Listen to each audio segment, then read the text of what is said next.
හැමෝම අදත් ආදරෙන් පිළිගන්නවා මගේ YouTube channel එකට.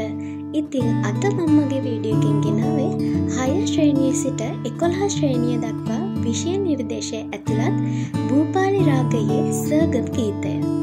ඉතින් වීඩියෝ එකට යන්න කලින් මතක් කරනවා ඔයා මගේ channel එකට අලුත් කෙනෙක් නම් පහලින් තියෙන subscribe button එක click කරලා වීඩියෝ එකට like එකක් දාලම එකතු වෙන්න කියලා ආදරෙන් මතක් කරනවා.